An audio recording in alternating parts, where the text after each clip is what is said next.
sapeur ko nda landa ka avocat ko yo ba tele vrai playboy de qualité ko nda landa avocat ko parce que samu bin ku chugwa ko baka wa mpaka ko baka wa mata ko ngebu sumba yo ne ka sumba lu tapane théorie yenge yame pour sa théorie mu duga bantu mu kilo sur juger donc parce que mon frère ko beke mon minute mon ta zona za tout sera entre temps ko bi salu jena toujours ko bi salu mon tuni tata est-ce que j'aime moi le côté non quand dingira ko na yebela pomade ya yingi na tukula na peine chaud après je na pas na bande ko télévision mais ni tata ni moi mais wo kwa zebi ko tata la zebi no yina prêtre mon tuni bo go bele mais va te ko après mo dingo to sa bima après bima ta ko sweke mais entre temps le mona bala ka carton na mona gem pata chancho barki mu tumao parce que ngena mundelo wan peme tele konza kuma ko sara tout sera de prêtre faut abanani alors muntu obanza ka ukataka ka bima bina mboka jitisa muntu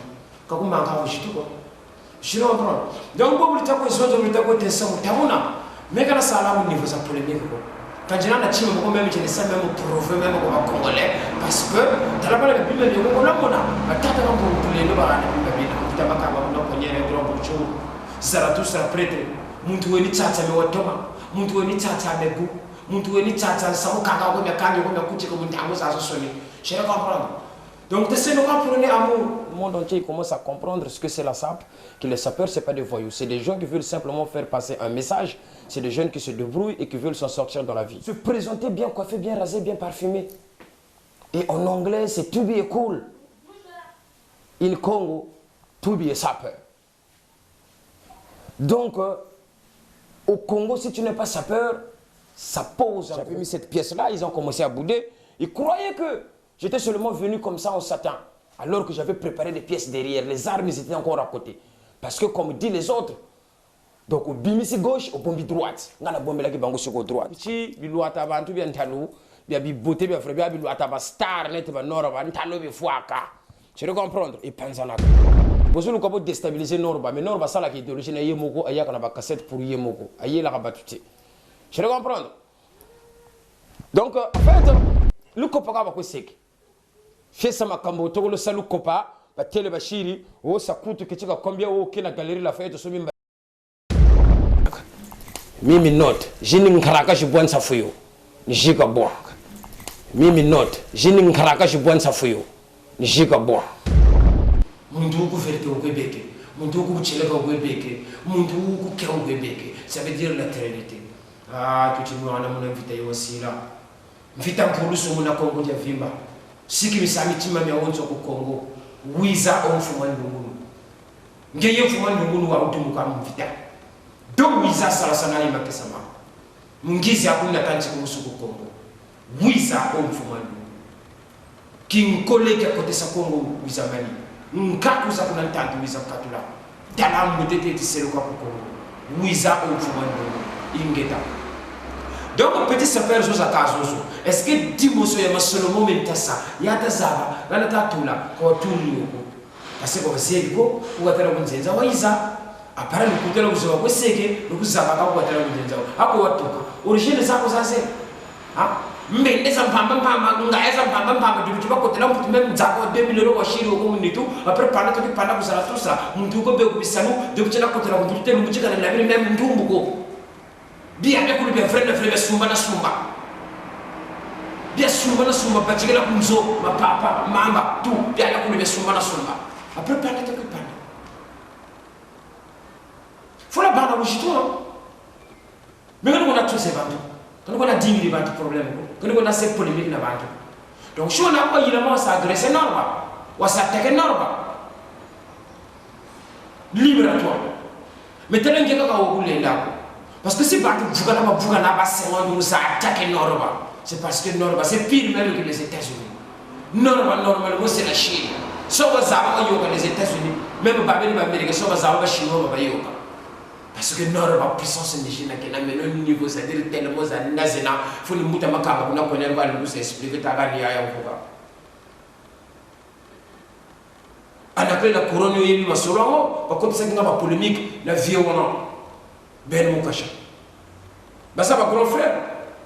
Mais il y a Bagaleki, l'équipe à Bagamokolo, Si on a foutu à parler, on a laissé à parler, on a parlé, on a bêté à ma soeur, je me mourais tout seul. Et toi, tu vas oser me faire là où on part à changer, où on va belle, où on va changer, côté la computer, où on va aller. Aïe, pas bâtir. Bon, après, on a des responsabilités à marquer, non, on voulait jamais les années, tu as petit ou mais tu es malade, toi. Est-ce que vous t'as tu l'as dit parce que tu étais peut-être bien torché au 8-6, ou tu l'as dit, peut-être que tu étais envoûté. Parce que mon temps normal, on va battre la même chose. Il faut la barre, moi c'est normal, Zarathustra, autrement dit, Nimérode. Zarathustra, c'est Zolawa. Zolawa, tu Congo, Zarathustra, mon toit, vous savez, Malo, ou te donne petit avant Jésus. Si tu as la même mongole, comme tu as battu. Donc, Bakel n'a pas tout. Chile non n'est pas chila. Mais non, bien que le savon n'est pas. Petit n'a pas louango, petit n'a pas gigiriga. Petit n'a pas gigiriga. Petit n'a pas sefa Boris. Betamaki. C'est-à-dire qu'en fait, dans la sape, il ne faut pas mentir. Parce que quand tu commences à appliquer le mensonge dans la sape, la réalité finira par te rattraper. Hein? La religion la mieux partagée dans le monde, c'est la vérité. Selon Norba, quoi. La vérité, c'est la religion la mieux partagée dans le monde. C'est comme ça. C'est-à-dire, les Nsacha Sumba, vous pouvez dire tu comprends? C'est-à-dire les Nsacha Sumba, vous pouvez dire belele. Tu comprends? C'est-à-dire les Nsacha Sumba, vous pouvez dire belele. Tu comprends? Belele.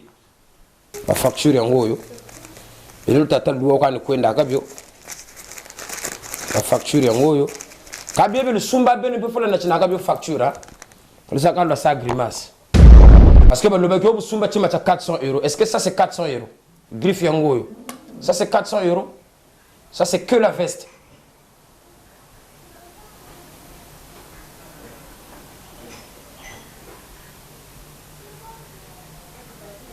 Hein? Ça c'est que la veste. Oh, il plein de colonnes à facture nango. Yangoyo. Nous sommes ici na poche. Colonnes à facture nango. Yangoyo. Nous sommes ici na poche. Bango ba mona ki mbati il y a 495 €, 500 €. Est-ce que babu no bashiri bruna?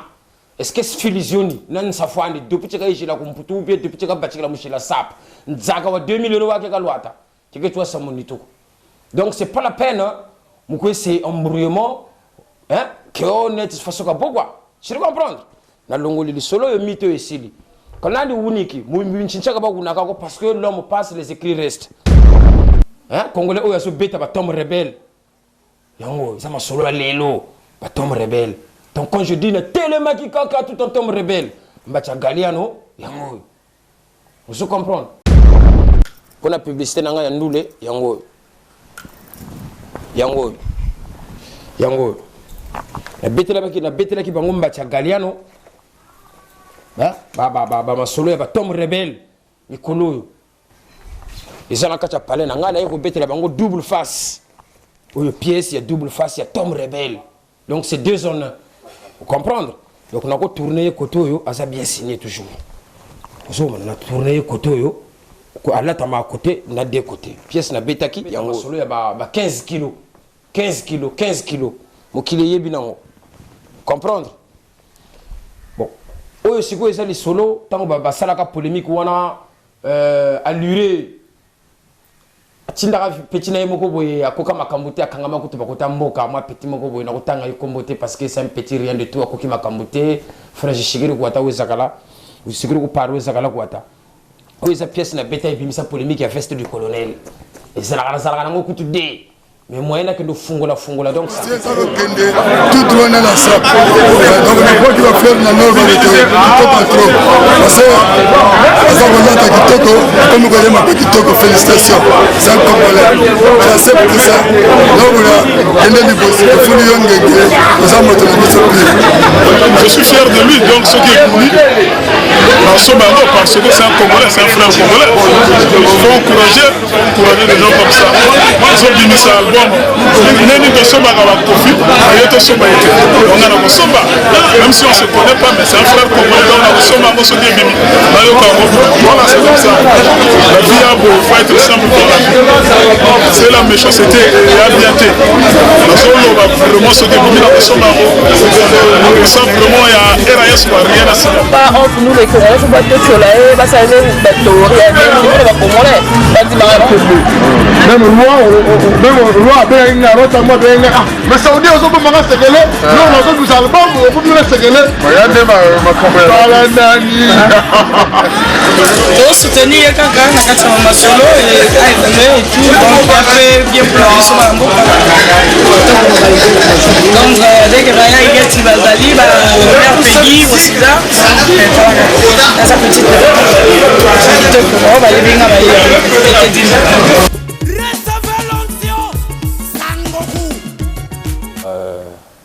en fait, qui travaille pour le Congo, qui travaille pour faire la fierté et défendre les couleurs du pays. Maintenant, ce qui se passe, c'est qu'il y a un certain nombre de personnes. Donc, ils ont essayé un peu de me déstabiliser sur tout ce que je fais, la musique, dans le milieu de la SAP, dans le milieu professionnel, notamment dans le bâtiment. Et ils ont essayé de sortir des informations, des DVD où ils se sont acharnés sur Nord de Paris. En déformant l'information pour essayer de duper en fait, le public. Et en particulier les Congolais. Parce que les Congolais, en fait, c'est des gens qui aiment bien les preuves. Et Norba, c'est quelqu'un qui n'est pas dans le mensonge, il est dans le vrai. Donc j'ai toujours apporté des preuves dans le milieu de la SAP pour essayer un peu de régulariser cette situation parce qu'il y a eu tellement de mensonges dans cette histoire. Donc Norba, il a ramené la noblesse dans la SAP. Avant, on prenait les sapeurs pour des voyous, on prenait les sapeurs pour des vauriens, on prenait des sapeurs pour n'importe quoi. Maintenant, avec Norba de Paris, j'ai essayé de faire passer le message. Et aujourd'hui, la communauté congolaise, même le monde entier, commence à comprendre ce que c'est la SAP, que les sapeurs, ce n'est pas des voyous. C'est des gens qui veulent simplement faire passer un message. C'est des jeunes qui se débrouillent et qui veulent s'en sortir dans la vie. Donc, ils ont dit comme quoi que Norba, depuis qu'il frappe toujours, comme on dit en lingala, frappe encore, il lamba, ça a tellement dépassé les gens. Parce que moi, je leur ai fait courir un 100 mètres. La Kimisi Bango 100 mètres déjà balembi ba comme transformer en formation au Norba bilamba on a betaka kenda ko luango ba wana za opinion na bango kenga na kenda ba location mais location mes amis il faut être intégré quand on parle de la location c'est un problème de chiffres parce que louer quelque chose pendant un certain nombre d'années ça revient beaucoup plus cher que si on l'achetait donc ngai bino lobby qui na sala la location maintenant ce que Norba de Paris va faire il va essayer un peu de démontrer les quelques tenues dont j'ai utilisé dans les précédents tournages, en fait. Dans les précédents tournages, en commençant, en fait, qu'est-ce que je veux dire? Quand j'ai travaillé avec Papa Wemba, notre père Kemafumbe, que je salue au loin, mon vieux, il est à Kin. En fait, l'idéologie de la SAP, c'est bien coiffé, toujours défendre, mvata comme mvata. Donc, autrement dit, les pièces. Donc, comme mon vieux Papa Wemba, il avait remarqué, donc le sommet Zalaga, donc est mystique. Il y avait un groupe qu'on appelle même actuellement Al-Qaïda. Donc ce groupe-là, donc ils étaient en train de déranger tout le monde dans Paris. Même au niveau du Congo-Brazzaville, pour affronter les Quinois, c'était un petit peu chaud. Parce que pour les affronter comme eux, ils mettent des pièces lourdes. Donc il fallait un Congolais pour défendre les couleurs du pays. Et moi j'ai affronté ces gens-là. Comme Papa Wemba, il dit, toujours que défendre l'idéologie en voita comme voita. Donc en français, on dit, ça dit que se présenter bien coiffé, bien rasé, bien parfumé. Et en anglais, c'est to be cool. In Congo, to be a sapper. Donc, au Congo, si tu n'es pas sapeur, ça pose un gros problème. Alors, eux, ils ont transformé l'information en disant que moi, je fais des locations, Maintenant, j'ai pris les tenues que j'ai utilisées quand j'ai tourné dans les précédentes émissions. Donc pour commencer, quand j'ai frappé avec Papa Wemba, parce que là-bas il fallait défendre la SAP comme les Congolais ils le savent. Parce qu'eux ils disaient que non, les Congolais s'habillent comme des avocats. Mais non, les Congolais ne s'habillent pas comme des avocats. Parce que le problème d'habillement des Congolais, le Congolais il s'habille bien. Parce que c'est comme ça qu'il a été colonisé. Parce que le premier colon quand il est arrivé en Afrique, il y avait une manière de mettre les vêtements, il y avait une manière de s'habiller. Donc il fallait d'abord que je présente.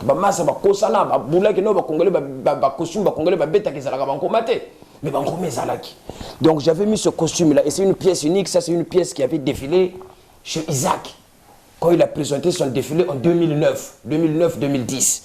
Donc c'est un costume one bouton en satin. Tu vois? Donc ça c'est le truc que j'avais mis à l'époque, bien signé, et le nom il est là. c'est du Isaac, jusqu'à dans les doublures.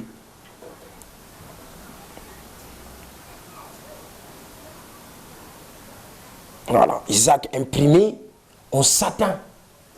Donc ça, c'est pas le Isaac que monsieur tout le monde il va aller trouver dans les magasins bidons. Ça, c'est une pièce unique en satin qui a défilé. Donc j'avais mis cette pièce-là. Et après, comme les Quinois, parce qu'en matière de sape, en fait, c'est pas la guerre. Donc c'est l'affrontement, l'autre il croit qu'il dépasse l'autre, c'est ainsi de suite. Donc il fallait se défendre. Il y avait tout le monde, je ne vais pas citer leur nom parce que moi je suis un grand nom, je ne suis pas là pour faire la pub des autres. Donc j'avais mis cette pièce-là, ils ont commencé à bouder. Ils croyaient que j'étais seulement venu comme ça en satin, alors que j'avais préparé des pièces derrière. Les armes ils étaient encore à côté. Parce que comme disent les autres, donc au bimisi gauche, au bombi droite. On a la bombe là qui est sur droite. Donc ça, ce mythe-là, il est là, je ne l'ai pas loué. Donc il faut calculer en 2009, 2010 jusqu'à aujourd'hui, si cette pièce elle a été en location, combien elle allait me coûter? Le mec il a tué. C'est ça qui fait jaser. J'avais sorti la pièce là, imprimée. Tu vois, le canali qui avait fait jaser les Quinois, il est là. Donc, c'était ça le canali. Ça, c'est pendant le tournage de Notre Père, l'album Notre Père. Canali, toujours bien imprimé. Parce que quand on regarde le vêtement, il faut regarder la finition. La broderie et tout ça, doublure et tout. Vous voyez? Donc, c'est pas n'importe quelle pièce. Mythe, on a donc en fait mythe, on est Sili. Hein? On a mythe Sili, il y a histoire, on a, il y a la location. Donc, on a des sigo, donc on a présenté une tenue au bateau, au loba. Hein? Information, il y a le kuta qui est, qui n'a pas de location. Et ça, on frappe pas pour les lames. C'est la banque solo, il y a 10 squared. Hein? Donc, il est au comprendre kaka. Il y a 10 squared. Donc, il y a une location, on a parlé, il y a bilamba. Donc, nous avons qui na beaucoup on est bakoba. Donc, ils ont des pièces qui na bêta parce que ici bêtama. Comprendre? Donc, histoire il y a 10 squared. Tant que masolo na côté qui va tourner zigzap. Tant que l'on a qui masolo zigzap na prison na bimi c'est la bino masolo ba Christian Odijé. Masolo méchant il y a Christian Odijé ba 0 km. Même si tu le bêtama na route. Hein? Masolo ba Christian Odijé on a présenté qui yango ezaka toujours 0 km na bêta en route. Masolo ya au DJ boyebi seri wana na tourna zigzap masolo yango yo donc ezala nango na beta yango moni pièce na beta ezala nango toujours pièce na beta yango yo ezaka parce que basala ngwanzo nango de l'autre côté hein pièce na beta yango. Donc, basala ngwanzo nango ba pesa ngo kuna yango na tiango mopanzi. Donc, yango tulungo wana makambo ya masolo zigzap. Toyiko kota sikoyo na masolo ya jomoko bo auto sala ki élégance ya sap. Tant que sala élégance ya sap la betela bango smoking oyo. Oyo le bisa mokili. Yego betela bango isolo wana na tourna ki na smoking oyo.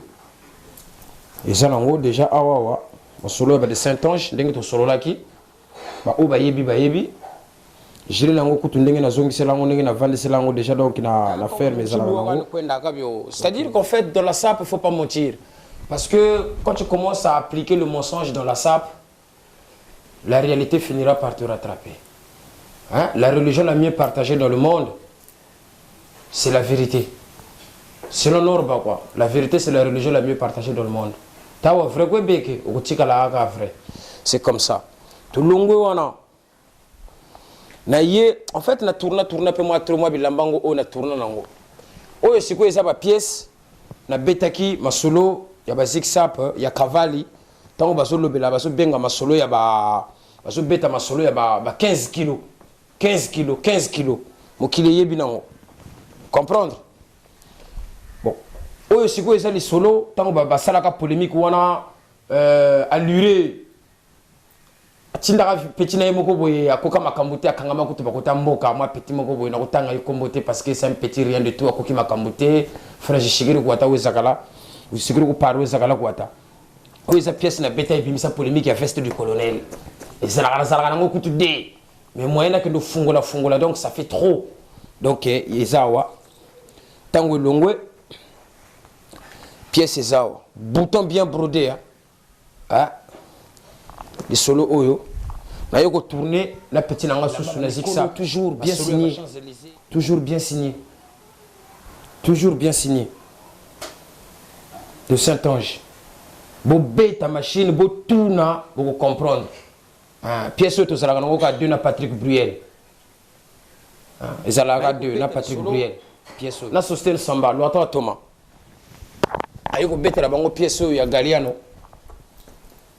oyo impression zo lobesa mokili ya ba journal na kati na betela ki bango Galiano yango oyo betela ki bango Galiano yango oyo tango na betaki Galiano oyo simanango na présentaki quelqu'un comment oyo na sacrifié ki ka bongo pona bana sefa ba sepela na bimisela ki bango ba pièce wana blouson oyo eza mobimba mais pour monique place eza mwa moke pour mikolo ligne sika na so beta yango na so beta ba Mackenzie mikolo yo forme to so beta ba Mackenzie donc na bimisela ki bango lisolo oyo ya Mackenzie yango oyo André Mackenzie na beta ki bango lisolo oyo eza ki mobimba na longola ki yango Sostel Samba témoin ako témoigner donc oyo eza ba pièce monana te to kolobela ngo sima tant on a beta ki wana na bimisela ki bango siko to kenda ki Japon na kenda ki na bango Tokyo donc na beta ki bango lisolo oyo ya Japan rag poso Japan rag donc oyo donc na bimisela ki bango lisolo ya Japan rag donc oyo faut kende ka Tokyo oyo masolo ba Tokyo na beta ki bango na bimisela ki bango ngo après na ba costume mususu ezakuna ya ba John Foster pona se fela sabana se fa tout na ko yana ngote zaralala ya ko pesa nga ba bulu ebele comprendre na longe wana na kesiko na kacha London oyo kanga ki penda mokili na sepele saki maza TV tant to tourner ki wana pièce yango omoni ba ko kuta ko salu kopa ba tele bashiri o sa kutu kichika combien o kina galerie la fête so mimba cha 400 euros omoni mensonge yango or 400 euros. Donc c'est pour vous dire que c'est pas la peine d'appliquer le mensonge quoi. C'est comme ça. Comprenez ça? Bien signé toujours. Bien signé. Et ça bien signé. Et ça bien signé. Bah bêta qui pourquoi je suis 400 euros ou 15 000 euros qu'on a même yoko tout ça là. Bah tu vas 15 000 euros ils ont bon belé. Vous comprenez? 400 euros. Bah le belé qui m'a sur là 400 euros. Oh mbati nango. Vous comprenez? Parce que c'est bon gungu kabona ba bien ko siko bor na ngwa likolo oyo yango oyo toujours bien signé 0 km toujours et beta moi kilomètre moko yango comprendre donc tindenge zawa ils a bien signé tina kati la tintanta maoa accrochage tout ça là ils a bien signé yango oui ça va pièce défilé qui la 2010 bien signé. Maintenant, pièce est à zone de Sabantou et il y a frotté. Mouangana et Mouanganaka. Tu le comprends? Voilà. Parce que tu as fait défilé en 2012 ou 2013 et tout, quand tu sommes babé. Comprenez ça? Les pièces qui défilent en 2011 en 2012, on va les acheter en 2013. Donc, ce qu'on met en 2012, c'est les pièces qui ont défilé en 2011. Ça, c'est la pièce qui a défilé. Première ligne, Versace. On a mis tout. Je comprends. Parmi tout, bien signé, ils allaient qui 0 km, et Zawa, bien signé Versace. Je comprends, Versace. Donc, quand on a bêté qui m'a solo, 14 000 euros. Donc, blague ici. À Panzanaga, Yemo Bimba Panzanaga, pièce yi, ni ita, mais ça vient coucher margi, filijoni kambajago. Zoba Huna, o sapi ya Bangala, non, bien coucher, biluata bantu, bien talou, bien biboté, bien frère, bien biluata star, net, bien nora, bien talou, bien fouaka. Tu veux comprendre? Et Panzanaka. Donc, on a compris qu'on a ma belleté, il y a Panzanaka. Tu veux comprendre? Donc, ceinture Gigi, tu as la menace de faire ça, c'est que ça là. Je veux vous chicoter. Je veux vous chicoter, toi et ton safoula. Et là, tu as bonga, ceinture, tout ça là, kabo, wasagabo. Vous comprendre? Bien signé. Versace. Mwanganaka. Donc, yemo bimba à Panzanaka. Donc, il y a Panzanaka. Et mimi note, miniba kanga. Mwanganaka. Mimi note. Jini nkaraka, je bois un safuyo. Ni jika bois.